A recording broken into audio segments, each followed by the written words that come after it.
美国放弃变循环发动机，中国涡扇15开始批量生产，中美还剩多少差距？各位网友，大家好，我是刘小飞。一说到航空力量建设，有一句台词是特别流行的，而且不仅懂行的人说这句话，甭管多外行的人也都喜欢用这句话来体现自己对航空工业认识深刻。这句话就是我们什么时候能解决心脏病问题？这就有点类似我们这两天说到的美国高超音速武器研制不顺利，太多对高超音速飞行技术外行的网民也要本着文艺精神来一句：不要相信美国，这是美国的烟幕弹。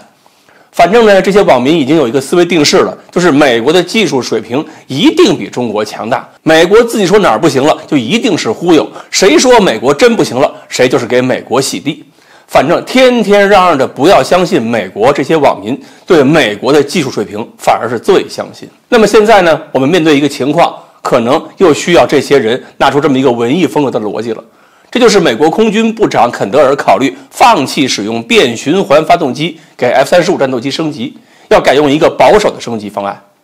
美国的 F-35生产制造以及向盟友交付数量可谓不少了，而且 F-35也参加了不少次军事行动。但是严格来说，现在的 F-35战斗机还不能算真正的成熟。目前美国国会拿到的报告是还有几百个缺陷急需消除，并且美国还认为，为了能够应对中国的发展， F-35要升级到 Block 4水平，这就涉及了13项电子设备、11项雷达和光电设备、8项后勤跟支援措施、7项人机交互跟网络系统、7项驾驶舱跟导航系统，以及7项新的武器系统相关的，加起来的一大堆的升级项目。紧跟着这些呢，遇到的问题就是这么多的升级需要飞机拥有更强大的电力能力，并且要有更好的冷却能力，这都需要飞机的发动机更给力。而且呢，美国人还算了一笔账，说如果从关岛起飞18架 F-15EX 战斗机飞到台湾，那么一个来回要配备15架 KC-46 大型加油机进行燃料保障。如果用现在的 F-35呢，需要9架 KC-46。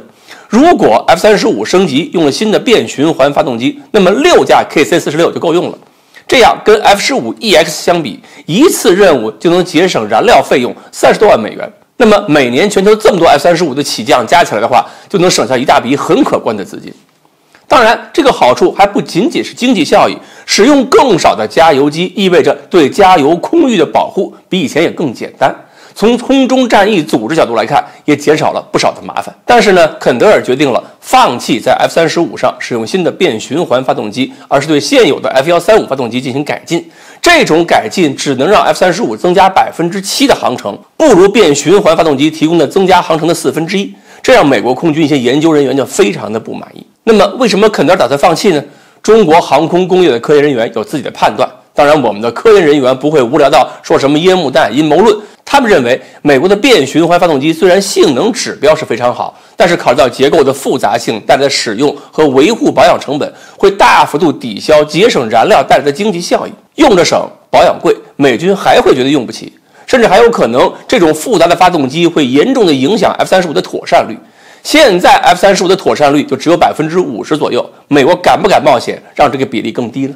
我想肯德尔对 F-35的改进计划没有那么大的冒险勇气。最近的另外几个消息，我想大家也听说了，就是中国的涡扇15已经开始量产，推力能到18吨，比美国的 F-135是低一些，但也达到了或者是超过了美国 F-119歼机的水平。这样歼20的性能就可以更加的接近网友所说的完全体状态。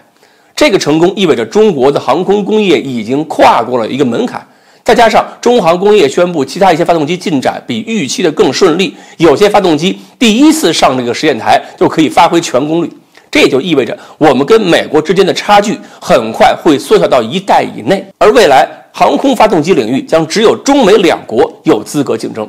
毕竟俄罗斯的发展后继乏力，欧洲发动机工业已经基本躺平。另外，美国在先进技术领先项目的列表中是把中国列入了下一代新概念发动机发展的引领位置，说明在双方都忙着摸石头的领域，中国确实有弯道超车的机会。所以说中国航空工业心脏病什么时候能解决，大家应该是已经看到了黎明了。美国未来还会把更多的领域的领先位置让出来，这不是什么烟幕弹，这也不是什么阴谋论，这是中国工业部门科研单位卧薪尝胆几十年的积累。